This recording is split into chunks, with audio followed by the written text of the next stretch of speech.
At Christmas dinner, my grandfather looked confused and said, "Where's the new car I bought you with my inheritance money?" "What car, Grandpa?" The entire table went silent except for the soft clinking of Cousin Beth's wine glass against her teeth. My mother's face drained of all color while my stepfather suddenly became very interested in his green beans, refusing to make eye contact with anyone. Grandpa's weathered hands reached into his jacket pocket, pulling out a worn leather checkbook and reading glasses. $18,000 I transferred to your mother last spring, sweetheart, for your graduation gift. The red Honda you picked out at the dealership. His voice carried that gentle confusion that came with his advancing dementia, but his financial records had always remained sharp. My stomach dropped as I processed each devastating word. "Grandpa, I never got a car. I'm still taking the bus to work every day." The silence stretched unbearably until my Aunt Margaret excused herself to check the turkey, though it had been perfectly carved for 20 minutes. My stepfather finally looked up from his plate, jaw clenched tight, while my mother dabbed at her suddenly sweating forehead with her holiday napkin. Grandpa fumbled through his checkbook with determined precision, finding the carbon copy he was searching for. $18,000. April 15th, 2023. Memo says Sarah's graduation car fund. He held the yellow slip up to the candlelight, squinting at his own handwriting. "Called your mother that morning to make sure it went through. She said you cried happy tears and couldn't wait to show me pictures." The betrayal hit like ice water in my veins as I stared at my mother's guilty expression and my stepfather's defensive posture. Every bus ride in the freezing rain, every missed job interview because the route didn't reach that part of town. Every night I'd work double shifts at the diner just to afford basic necessities, while $18,000 of my grandfather's love sat in their account. My mother finally spoke in a whisper that barely carried across the table. "Can explain this, Sarah. It's not what it looks like." "Explain what exactly?" My voice came out sharper than intended. "Explain how you told your own father that I got a car when you know I've been begging you for rides to job interviews for 8 months." My stepfather's fork clattered against his plate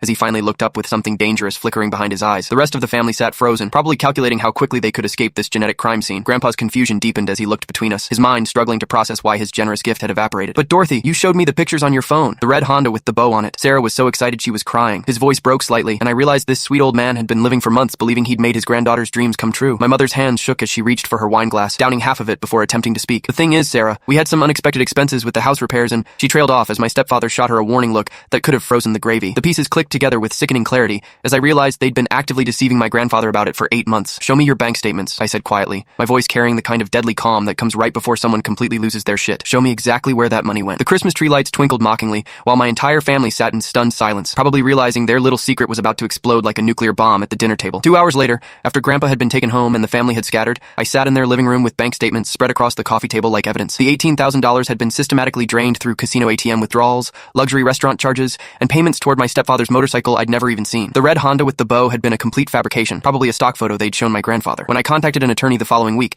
she explained that what they'd done constituted wire fraud and elder abuse, both felony charges. 6 months later, they pled guilty to avoid trial, and the $18,000 plus interest was returned to my grandfather, who finally bought me that red Honda along with a tearful apology for doubting my struggles. But how do I tell him that I want a beat-up Honda instead of a red one?